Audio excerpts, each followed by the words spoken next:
第39題選擇題啦。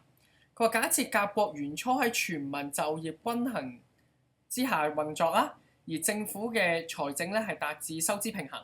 咁啊短期而言咧，甲國嘅貿易伙伴嘅經濟復甦咧，會令到甲國出現乜嘢同乜嘢嘅情況？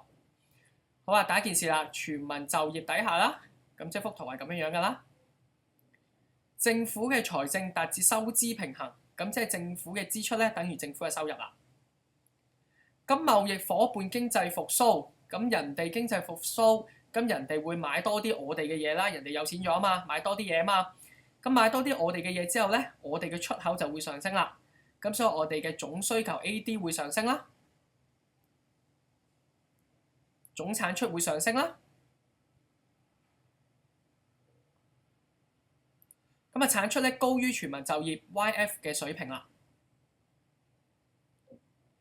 咁成個社會有錢咗，個經濟情況好咗嘅時候咧，咁政府嘅收入咧都會上升啦，咁就會出現財政盈餘啦。